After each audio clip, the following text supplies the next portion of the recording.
equals the early morning sun filtered through the sheer curtains of my small apartment, casting golden streaks across the hardwood floor. I lay in bed, staring at the ceiling, the ghost of my junior high days etched in my mind like a haunting melody. It had been 10 years since I graduated from Maplewood Junior High, yet the memories felt teetering on the edge of my consciousness, ready to spill out like overripe fruit. My heart raced as I thought about the promise I had made to myself to bury the past and move on, yet here I was, lying in bed, consumed by an old flame of bitterness that flared up without warning. I swung my legs over the side of the bed, the chill of the wooden floor seeping into my skin, and I drew in a long, deliberate breath. Today was the day I would confront the people who had wronged me, people who had turned my adolescence into a living nightmare, and I could feel my heart pounding with both anticipation and dread. The faint aroma of burnt coffee wafted through the air as I shuffled into the kitchen. I had actually set the timer for the coffee machine the night before, a small act of organization that gave me a sense of assurance in the chaos of the looming confrontation. As I poured the dark liquid into my favorite chipped mug, I couldn't help but remember Hannah Green, the queen bee of our junior high, whose laughter echoed through the hallways like a mockingbird. Staring out the window, I could see the remnants of the old Maplewood Junior High across the street, long abandoned but still holding on to the tainted whispers of my past. I closed my eyes, imagining the brick walls, the rusted playground equipment, the cafeteria where I'd spent countless hours dreading lunchtime. "Emma, come on, you can't dwell in the past forever," I mumbled under my breath, trying to silence the inner critic that had become all too familiar lately. But I didn't want to forget. Not today. Today was about reckoning, about seeking justice for the years spent as a target of scorn and ridicule. My fingers trembled slightly as I lifted the mug to my lips, the warmth calming my restless nerves. The rich bitterness cut through the fog of anxiety filling my mind. I took a deep breath, reminding myself why I was doing this. I had worked so hard to build a new life, far removed from the frail, insecure girl I had been. I was not just Emma Carter, limited by her past. I was Emma Carter, determined to rewrite my story. I finished my coffee, the remaining heat seeping into my palms as I thought about how I would step back into that old building. I had received an invitation to a reunion. Part of me almost laughed at the thought. How could I possibly face those people? The thought of slipping back into my old skin terrified me, but it also ignited a flicker of something else, something that felt like power. I silenced the voice of fear and grabbed my phone. The screen lit up and I tapped through my contacts until I found Sarah, my best friend since high school. We had always leaned on each other, especially during those junior high years when the world felt more cruel than it should have. I called her, praying she would answer. "Hey, Em. What's up?" Sarah's voice came through bright and cheerful, a stark contrast to what I felt. "Hey, do you remember our junior high days?" I asked, forcing a grin even though she couldn't see me. "Oh, how could I forget? Terrifying times," she chuckled. "Are you okay? You sound serious." "I'm actually thinking about going to that reunion," I admitted, my voice trembling. There was a moment of silence on the other end. "Emma, are you sure? What if they're still the same?" It was a valid concern. My stomach twisted at the thought of facing them, the harsh laughter and cruel insults all rushing back like a runaway train. "I need to show them I'm not the same girl they used to torment. I have to stand up for myself," I said, feeling more resolute. "I have been thinking about this for a long time, and I can't keep letting them control what happened to me." "That's brave of you. You have to prove that you have moved on. Just be careful, all right?" She sounded both concerned and proud, and it filled me with a warmth that pushed away some of the cold fear stealing over me. "Yeah, I will, thanks, Sarah." After we hung up, I stood in front of the mirror, examining my reflection. The girl gazing back at me wasn't the timid teenager I used to be. I had changed, grown into a woman who would no longer be pushed around. My hair fell in soft waves around my shoulders, and something about the strength in my jawline stirred courage within me. I began to think of my plan. I had to gather evidence of the damage they caused. I needed my narrative, not just to confront them, but to reclaim my past. My laptop sputtered to life, lighting up the small dining table where I usually ate my meals alone. I opened my email account filled with memories, pictures from that dreaded time. As my fingers clicked away, I felt the air thickening, heavy with the scent of old pine and unresolved tension, as if the very walls of my apartment were holding their breath. I was ready to dive into the darkness, into the crevices where past laughter had morphed into nightmares. The keyboard clicked as I scrolled through snapshots that beckoned me back to years of turmoil. A group of girls crowded around Hannah, their faces lit with malice as they whispered about me. I zeroed in on an image, my face, swollen with tears as I had inadvertently walked into a cruel joke during gym class. They had made a poster of my gym failure and plastered it on every locker. The sheer remembrance brought a rush of nausea, almost palpable. "I'm not that girl anymore," I whispered under my breath, trying to push away my swirling emotions. After gathering enough images, I started drafting an email, a letter to the planning committee of the reunion. I wanted to address the past, to shine a light on what had happened, to reveal the pain that had been hidden behind those joyful yearbooks. My words flowed with surprising clarity, setting my intention loud and clear. "Dear Reunion Committee, I would like to request the opportunity to address some unresolved issues from our junior high days." I paused, heart pounding, as I contemplated pressing send. Did I really want to dive into this? I could already hear their laughter echoing around me, the disbelief etched across their faces like a mask. I could hear Hannah's voice dripping with sarcasm. Oh, poor Emma, still whining about the past. I exhaled sharply, chasing away the relentless self-doubt. I finished the email with passion. I believe we owe it to ourselves to discuss the impact of our actions. Some of us were hurt, and I think it's necessary to acknowledge those shadows. I wish to confront the past, not for retaliation but for healing. I stared at the screen, hesitating before pressing the send button. Was I really doing this? Reaching for the sending button felt like reaching for a loaded gun, but ultimately I clicked it. With a quick intake of breath, I stood up, needing to pour my anxious energy into some form of movement. I paced in my small living room, sweat beginning to bead on my forehead. It was time to get dressed, ready to face the ghosts of my past. I stood in my closet, grabbing an old black dress, knowing it wrapped around me just right. Not too fancy, not too casual, to give off the vibe of someone strong yet approachable. I slipped it on, the fabric soft against my skin, a reminder that I had come a long way from the girl who would hide in the bathroom to avoid the lunch crowd. Just before I stepped out, I caught a glimpse of myself in the full-length mirror. The woman who stared back was not defined by the shadows of her past, but rather by tenacity, resilience, and most importantly, the desire for closure. I grabbed my bag and stepped outside. The sun greeted me warmly as I walked down the familiar streets of Maplewood. I wasn't a child anymore, but that place still held its psychic weight, and I felt each step echoing with the laughter of ghosts. I took a deep breath, inhaling the scent of blooming lilacs, a fragrance alive with memories both sweet and bitter.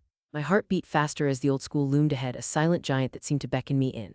Memories flooded back like a tidal wave, the cliques, the cruel word games, the laughter that had once made me feel so small. As I stood in front of the old brick building, I closed my eyes. "This is it, Emma," I murmured. A tremor of vulnerability broke through my resolve.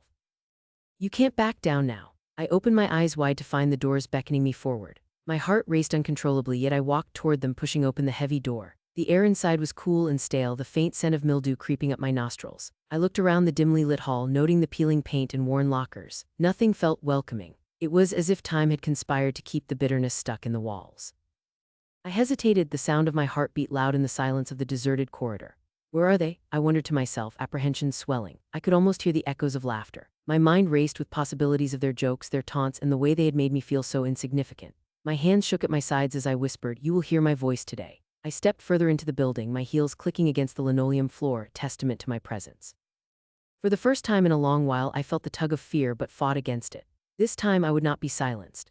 As I turned the corner, the gymnasium doors loomed before me, and behind them the faint sound of chatter hugged the space, the promise of familiar voices creeping in my direction. I could hear them mingling, the buzz filling the air, seamlessly weaving together as if they had never left those haunting years behind. My pulse quickened. I took a step back, feeling the cold metal of the door handle beneath my palm, anxiety flooding my body like a riptide. "You are more than what they remember," I whispered to myself like a mantra, summoning strength from the depths of who I had become. Facing them was necessary. It was time to reclaim my past, even if it still stung like an open wound. I took a deep breath and opened the door, stepping into the gymnasium that had once felt like a cage. The laughter echoed louder here, mingling with the sweet scent of cotton candy and popcorn, and I found myself face to face with ghosts I had thought I buried long ago. They were older now, some with families, others just beginning to navigate adulthood, yet the glimmer of that cruel laughter still twinkled in their eyes. Hannah's voice floated across the room, unmistakable even after all these years, as she said, "Ah, look who finally decided to show up." My heart sank, but instead of crumbling, I felt a flicker of determination. "Breathe, Emma," I thought as I straightened my posture and stepped forward, ready to embrace the shadows of my past. The sun hung low in the evening sky, casting long shadows through the streets of Maplewood as I stood outside of Lucy's cafe, the bell above the door jingling softly as I stepped inside.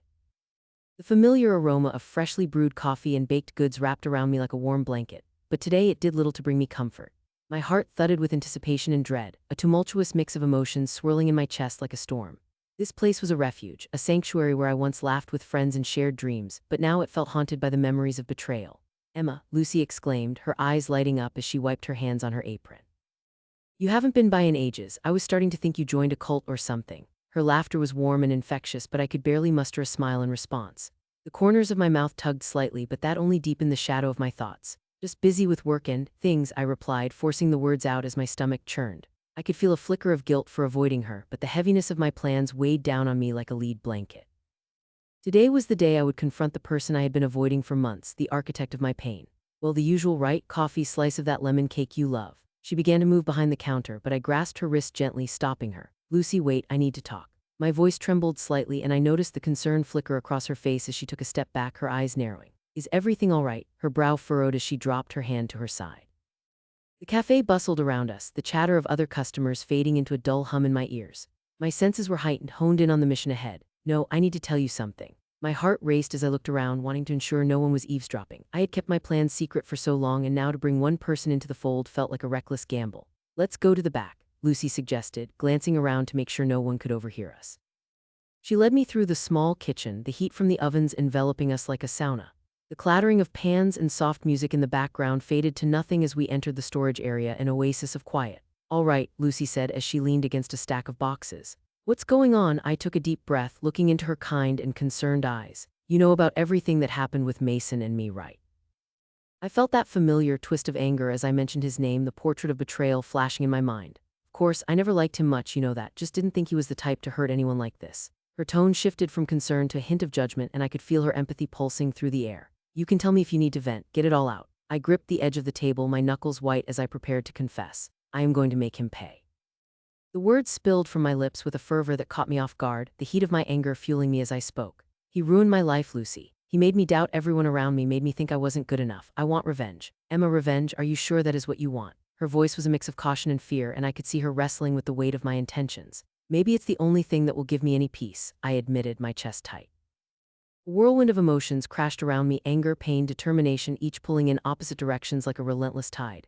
I need to make him regret what he did. Lucy crossed her arms, her brow furrowing even deeper. But how do you plan to do that? It sounds like you're diving headfirst into something that could blow up in your face. I have a plan, I said, my eyes gleaming with obstinate determination.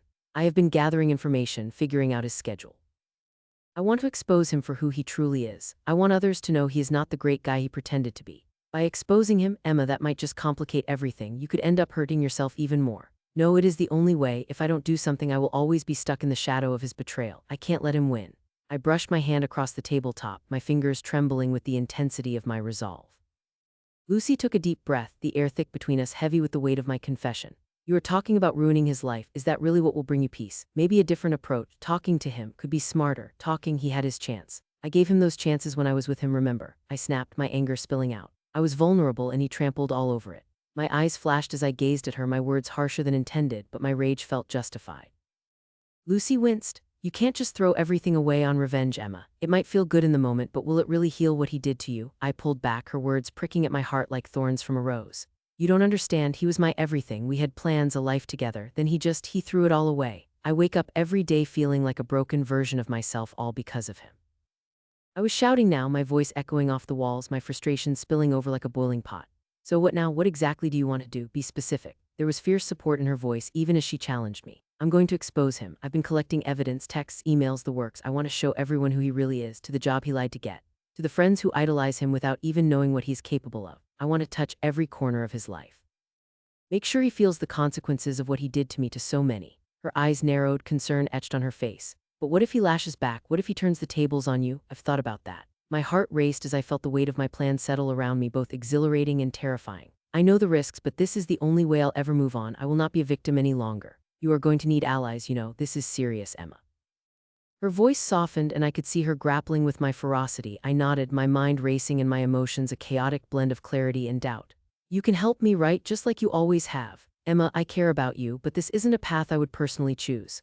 But you can help me plan it. We could do this together. You know me better than anyone else. You know what he took from me.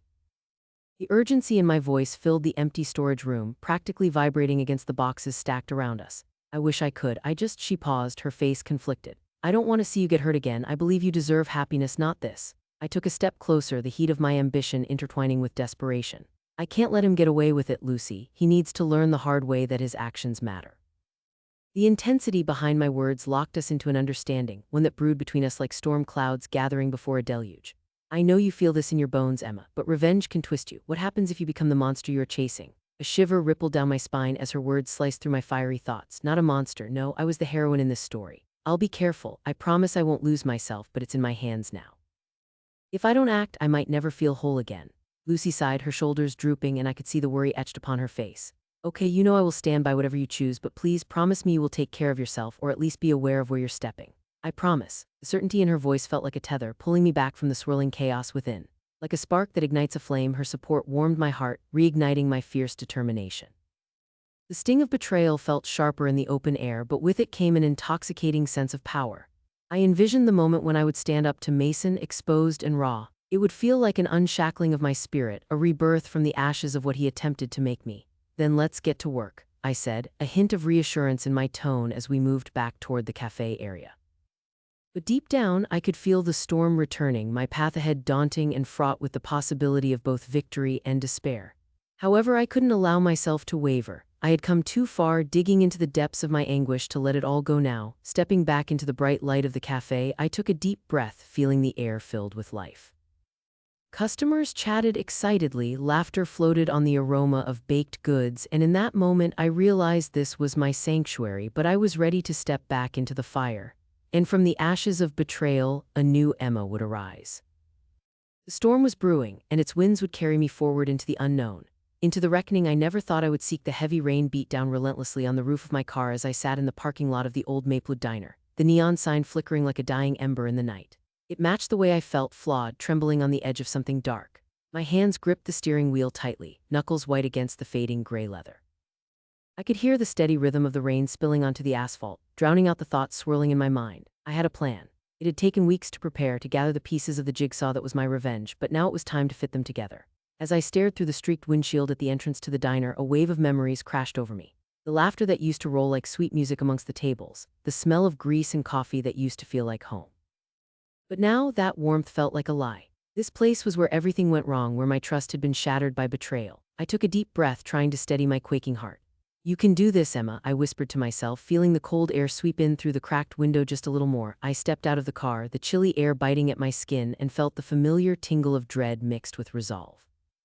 The diner was an old relic, its paint chipped and peeling, the windows slightly fogged from the humidity outside. As I pushed through the door, a small bell chimed lazily above my head, announcing my arrival to the half-empty room. The fluorescent lights flickered, making the place feel even more submerged in shadows than it usually did. My heels clicked sharply against the checkered floor, each step echoing like a heartbeat in the silence. I found a booth in the back, my regular spot where I used to sit with Jenny. But she wasn't here anymore, not after what happened. It was quiet, and the smell of burnt coffee mixed with the sweetness of stale baked goods filled my nostrils.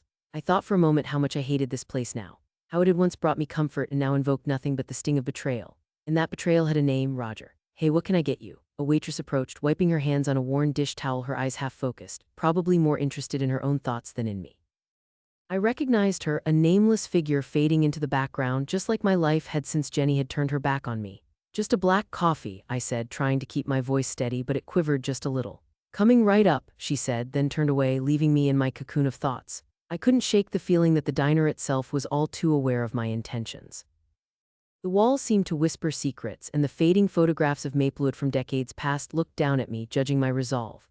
With each passing moment, I felt the storm of emotion inside me simmer for release. I hadn't come here to drown in nostalgia. I had come to conjure what I needed to confront Roger about. I fished out my phone, my heart racing as I scrolled through my contacts until I landed on his name. Roger Smith, the man who just months ago had professed his love for me while deceiving me with my best friend. I could feel a wave of bitterness rise in my throat like bile. Just seeing his name made my fists clench. But today I was going to be in control. No more hiding. Today I would demand answers. He had hurt me far too deeply for me to just let it rest. Just as I was about to hit call, my phone buzzed, startling me so much that I nearly dropped it. It was a message from an unknown number. "Are you ready, Emma? Meet me at the diner." My heart raced, a mix of fear and excitement coursing through me. I instinctively looked up. The diner had gotten a little busier, but still I could spot my target almost immediately. Roger walked through the door, shaking off the rain like a dog, his damp hair clinging to his forehead. He was wearing that stupid leather jacket I had bought him for his birthday, and despite everything, he still looked unreasonably handsome. Anger coiled tightly in my chest, taking root beneath the confusion of lingering affection. He looked around, scanning the room, and his gaze landed on me. For a split second, a flicker of surprise crossed his face, but it was quickly replaced by a neutral mask. He walked over, and I felt the air around us crackle with all the unspoken words between us. "Emma," he said coolly, sliding into the booth across from me without invitation, as if he owned the place. "I didn't expect to see you here." "Funny, neither did I," I returned, my voice sharper than I intended. "But here we are." He ran a hand through his hair, a telltale sign of his discomfort. "So what's this about?" I paused, a million thoughts colliding in my mind. I leaned forward, the smell of the diner clogging my senses. "You know what it's about, Roger. You know exactly why I wanted to talk. The betrayal, the lies. Come on, Emma, can't we just move past this?" He said, his voice lowering, trying to sound soothing, but I could hear the edge to it, the nervousness creeping in. "Things got messy." "Messy?" I spat, startling a few patrons at nearby tables. Messy as spilling coffee, Roger. What you did was demolish the only good thing I had left. You and Jenny, please don't bring her into this, he interrupted, a flash of anger sparking in his eyes. She was my friend too. She was supposed to be my best friend. I leaned back, taking a breath, trying to rein in my emotions to avoid bursting into shouting. You both crushed me and I deserved so much better than your deceit. Roger sighed, looking troubled. We didn't mean for it to happen like that. It was a mistake. A mistake. I almost laughed, a bitter, harsh sound that felt foreign to me. You kissed her, Roger. You chose her over me. Look, Emma, I'm sorry. I messed up, but don't let this ruin your life. You are better than this. I can't let go, Roger. Not yet. I need to understand why. His gaze dropped to the tabletop and I watched as he wrestled with his thoughts. Part of me wanted to reach out to comfort him like I used to when he wore that sad expression. But how could I? He did not deserve my kindness anymore. You need to tell me the truth. Did you ever really care about me, or was I just someone to fill the gap before Jenny? He flinched, and that flinch told me everything I needed to know. Emma, listen. You are incredible, but with Jenny it was different. I don't know how to explain it. Sometimes, don't start with that excuse, I interjected, my voice hard. You always said how much you loved me, how I made you feel complete, and now you sit there and drop this bomb saying it was different with her. I didn't plan for this to happen, he burst, anger spilling over. I didn't plan to fall for her, it just happened. I felt like I had been slapped. Venom in his words cut deep, but deeper still was the realization that I had built my world around a lie.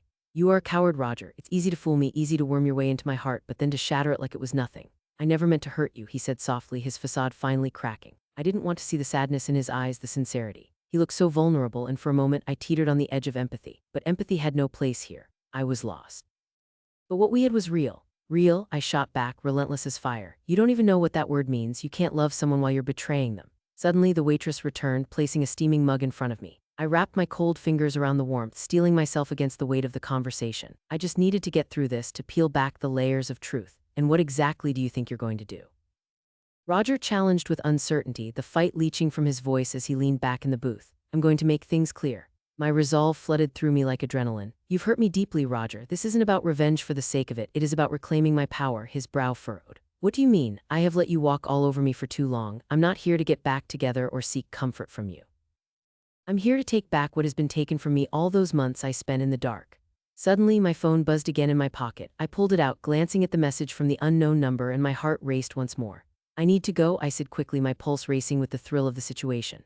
What, Emma, wait, Roger's voice cracked, desperation creeping in as I pushed out of the booth, storms of thoughts swirling through my mind.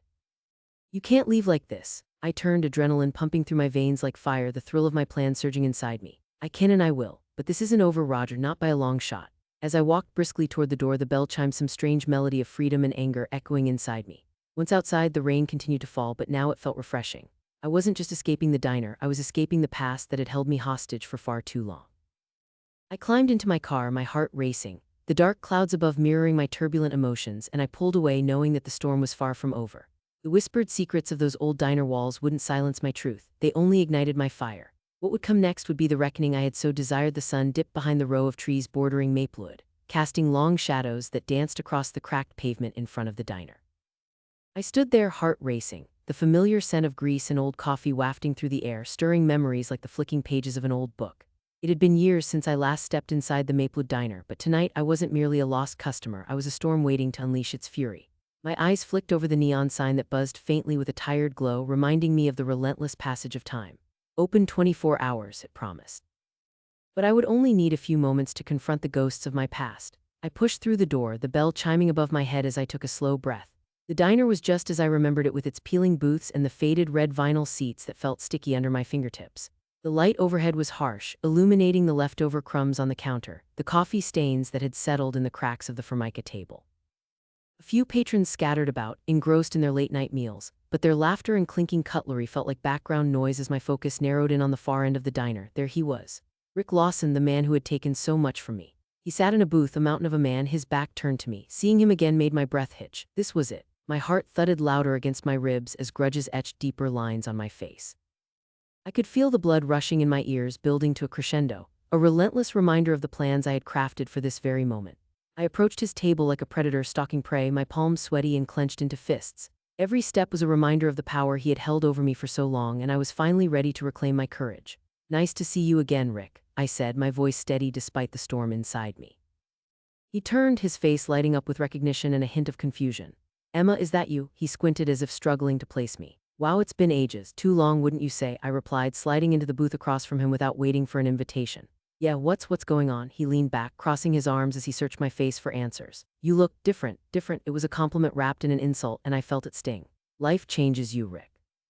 Some of us for the better. His laughter filled the room, rough and unrefined. You still got that fire in you, huh? Just like back in high school. His eyes drifted over my face, and for a moment I saw the boy I once knew, the boy I had trusted, the boy who had turned into a man I despised. Fire, that's an interesting way to put it. I leaned forward, lowering my voice to a whisper. Or maybe it's just the ashes you left behind after you burned everything to the ground. He frowned, his expression shifting from amusement to annoyance. What are you talking about? We were kids. That's all ancient history. Ancient history, you ruined my life, Rick. I felt the heat rise in my cheeks, fueled by a mix of anger and the sorrow that had sucked the color from my world after he had betrayed me. You think just because we're older now what you did doesn't matter. He rubbed the back of his neck, discomfort painting his features. Come on, Emma, you're being dramatic. It was years ago. I thought we'd moved past this. Move past it? My voice rose, startling the elderly couple at the next booth. They exchanged glances, their whispers curling around me like the steam from the coffee pot behind the counter. I lost everything, Rick. I lost my trust, my love, my entire future because of you. I bit down on those words, keeping the weight of my pain locked in my throat.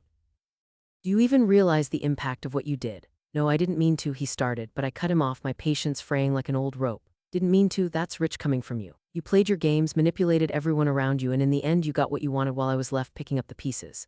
My voice softened, the weight of those memories pressing heavy on my chest. Look at you now, Rick, you've got it all, friends, a business. Meanwhile, I had to claw my way back from the abyss. You didn't think, that's the problem, I shot back, my voice barely a whisper now, thick with emotion. You didn't think about me at all when you trampled over my heart. Rick stared at me, his expression a mixture of confusion and guilt. Emma, it was a mistake. It was never about you. It was about what? I interrupted, my voice louder now. The diners around us were listening, eyes darting between us like the flickering light overhead. About you trying to impress your new friends, about throwing me away because I didn't fit into your perfect little life. Listen, he said, his tone turning flat. I am not going to sit here and let you throw old accusations in my face. I have worked hard to build this life. I made choices, okay? Choices you might not understand. Choices, you call what you did a choice. I leaned closer, both furious and desperate for him to feel the weight of his decisions. You chose to stab me in the back, you chose to lie, you chose betrayal. He shifted uncomfortably, his eyes darting to the window as if trying to escape the truth that hung in the air between us. I was young and stupid, he mumbled, but there was no remorse in his tone. I didn't think you would care so much. Didn't care, you don't know anything about me. I could feel my heart pounding in my chest, drowning out the noise from the diner as I felt the old wounds crack open, exposing the pain I had masked for so long. You ripped out my heart and left me bleeding. I had to fight my way through the darkness you created, and now you sit here, casually glancing over it like it was nothing. See, you're still talking about this, Rick shot back defensively. You're still letting it control you. If you just move on, live your life, you wouldn't have to come back here and make a scene. Make a scene. The indignation surged through my veins like a fire crackling at the edges of my soul. I didn't come here to make a scene. I came to confront the person who thought he could take everything from me without consequence.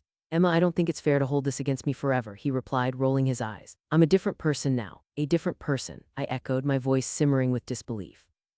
It feels like the same old Rick, just with a new slant. You think being successful absolves you of past mistakes. You think I care about your regrets. I drew a deep breath, trying to steady my voice, but the deep-seated anger bubbled just below the surface. You know how long it took me to get here, to find my strength. I rebuilt my life brick by brick while you tossed yours casually aside, declaring yourself innocent. Hey, maybe I got hurt too, he said, the bravado starting to falter. You think I didn't carry that guilt? I did. And every time I thought about what happened, it felt like a weight on my shoulders. I just wanted to forget. Forget? I leaned back, incredulous. Forget what you did to me. You think I wanted to forget? Losing myself to the depths of despair wasn't my choice. That was all you. The tears stung my eyes, clear evidence of the unresolved pain lurking just beneath the surface. I wanted you to understand, to apologize, to acknowledge the damage you caused. Rick shook his head, frustration seeping into his features. Emma, look at you, you're angry and I get it, but I was just a kid back then. We all make mistakes and you call what you did a mistake. I interrupted, fire dancing within me. No, Rick, that wasn't a mistake, that was betrayal, plain and simple. You were supposed to be my friend and you threw it all away for a fleeting moment of popularity. I didn't think you'd still care so much about all this, he said. The defensiveness in his voice was fading now, replaced by something else, maybe clarity, or was it just recognition of his own faults? I thought we were over it. I clenched my jaw, angry tears threatening to spill over. Over it? Is that what you think? People like you ruin lives, Rick. You don't get to just sweep it all under the rug because it makes you uncomfortable. At that moment, a waitress approached our booth, her notepad in hand. Can I get you anything? She asked, glancing between us, sensing the intensity hanging like a heavy fog. I'll have a coffee. Black, I said, shaking my head slightly to regain my focus as Rick ordered something bland. He shifted uneasily in his seat while the waitress scribbled down our orders, clearly aware that there was a tension thick enough to rival the aroma of burnt toast wafting from the kitchen. Once she departed, Rick leaned in, lowering his voice like we were sharing a secret. Why are you doing this to me? Us? I laughed bitterly. There is no us anymore, Rick. You destroyed that a long time ago. I took a deep breath, reminding myself of my purpose here. I came to tell you that I am putting this to rest. No more anger, no more hate, and no more running from the past, but I want you to remember. Remember. He cocked his head, brows furrowed. What am I supposed to remember? Every choice has consequences, every betrayal a mark on your soul, I replied, my voice steady as I spoke. Just because you have learned to live with yourself doesn't mean I have to accept what you did without fully confronting it. He looked down, seemingly wrestling with his thoughts. What do you want from me, Emma? He asked quietly. I want you to understand that I survived, I said, the weight of my words echoing in my heart. You may have taken so much, but you also pushed me to find a strength I never knew I had. I had to walk through fire to get here, and you will not define my worth anymore. He swallowed hard, the tension between us shifting. I never meant to hurt you like I did, I just was lost myself. For a brief moment, I could see a flicker of vulnerability in his eyes, the wall he had built around himself cracking slightly. I can't go back and change things. All I can do is move forward. Yes, I said, my voice steady. That's all we can do, move forward. Our waitress returned with our coffees, setting the steaming cups down in front of us with a delicate smile before glancing away, sensing the heaviness in the air. Thanks, I murmured, picking up my cup, the heat warming my fingers while I tried to keep my emotions grounded. Rick stirred his coffee absent-mindedly, tension lacing the silence between us. The din of the diner faded into the background as I drew strength from the warm liquid, allowing the bitter-sweet flavor to anchor me. Listen, Emma, he finally began, his voice more serious. I really am sorry for everything. I wish I could take it back, but I can't. I know, I replied softly. And I appreciate you saying that, but understand this. Even if you are sorry, it doesn't change the impact of your actions.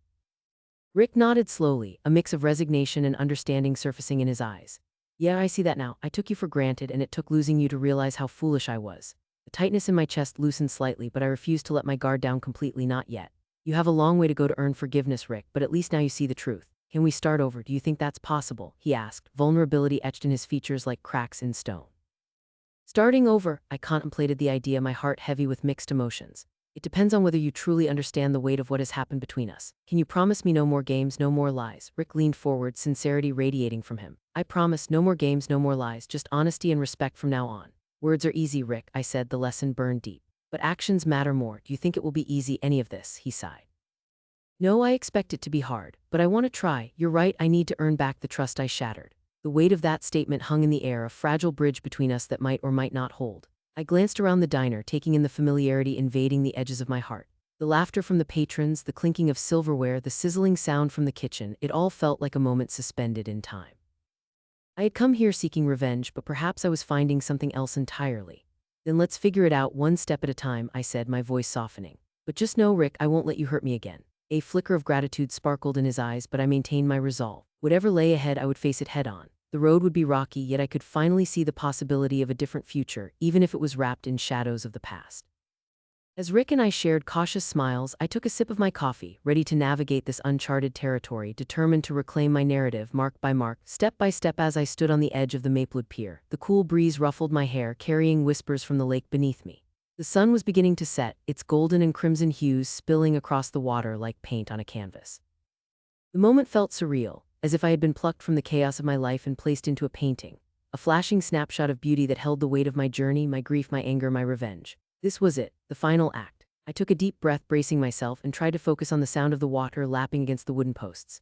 Each soft splash reminded me of countless days spent longing for change, for some catharsis from the pain that had been held captive inside for so long. Moments like this didn't come easily to me. The sting of betrayal from my old friends lingered like a bruise, a reminder of how close they had come to destroying the girl I once was. But I had changed. I was no longer unraveling at the seams, I was stitching together something stronger. Across the pier I spotted Kayla, my former best friend, the instigator of my torment. Her back was turned to me as she shared laughter with her new friends, oblivious to my presence. The sight of her felt like fire igniting in my chest. It was a mixture of resentment and determination that made my hands clench into fists. This is it, Emma, I whispered to myself, feeling the pulse of adrenaline dance through my veins. You deserve this closure. I shifted my weight, readying myself for what I knew needed to happen next. Emma, a familiar voice pulled me from my thoughts. I turned to see Lily, my sister, rushing toward me, her brow furrowed with concern.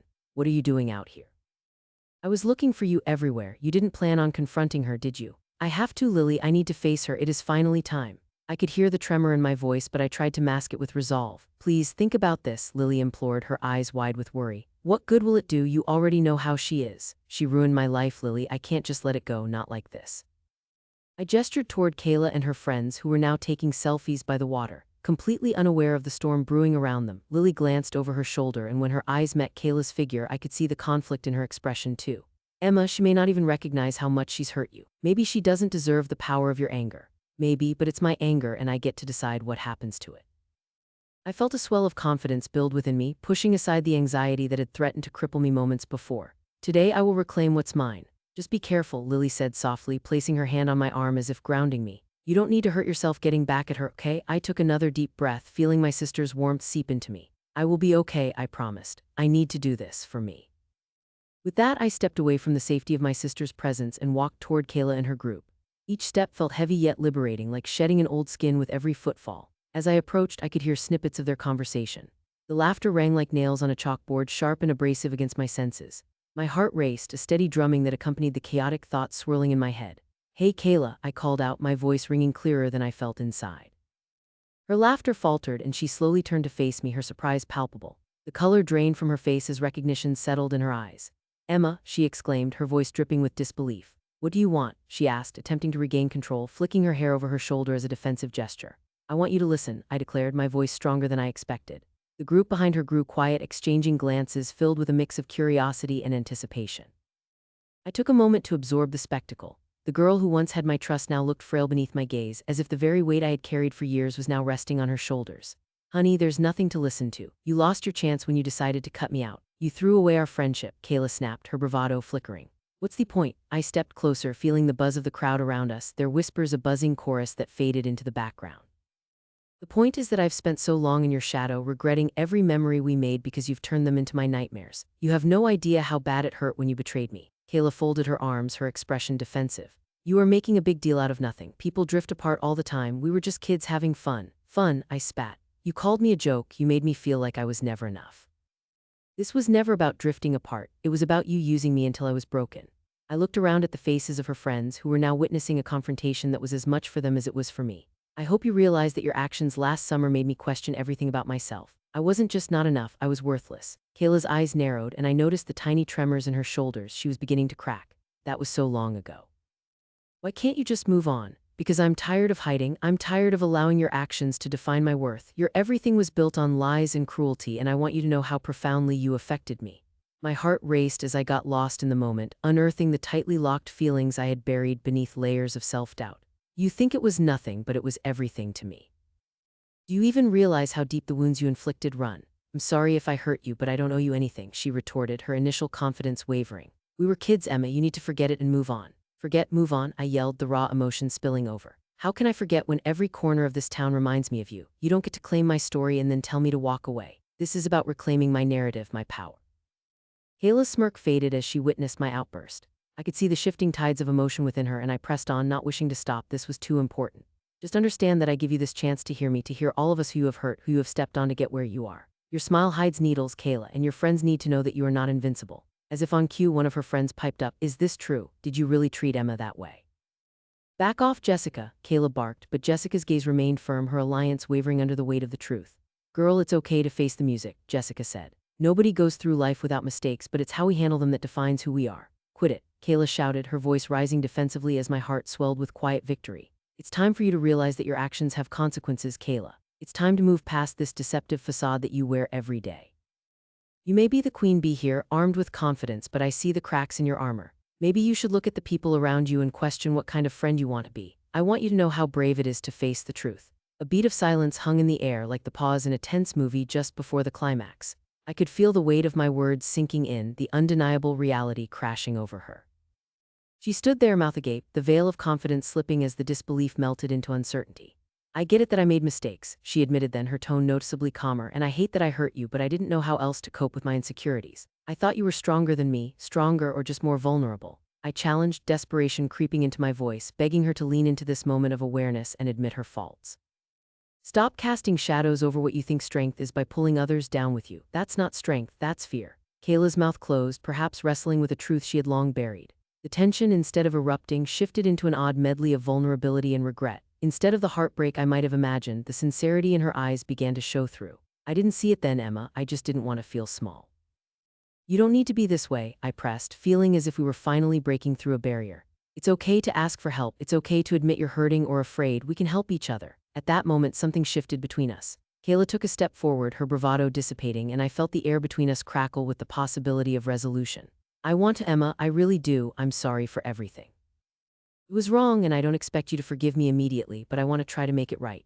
Then let's rebuild from here. Let's do it together, I offered, my heart swelling with both hope and caution. We may never completely reclaim what was lost, but we can start anew. Her nod, though tentative, signified more than words ever could. I could see the commitment etched into her eyes, a glimmer of humanity buried beneath the layers of competition and hurt. I'll try. I promise, Kayla said softly. We can create a new beginning because that is all we have left. The moment felt surreal but powerful, each word acting like the stitching that began to mend the gaping wounds of our past.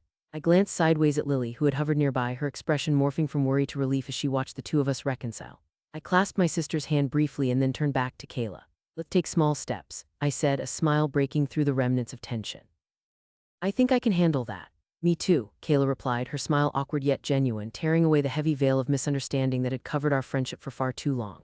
And there, perhaps in that unexpected space at the edge of the lake, amidst the backdrop of laughter and fading sunlight, a new beginning was born for both of us. The tension and pain that had once consumed me dissipated like the day's light, leaving room for the joy of possibilities. As I stood there on the pier, not just reclaiming my narrative but forging a future woven with understanding, I allowed myself to bask in the relief that freedom and healing had found their way back into my heart. I had taken the bold step, and I no longer had to carry the weight of anger. Instead, I stepped into a lighter, brighter future, no longer defined by the sins of the past, but instead guided by the promise of the days to come.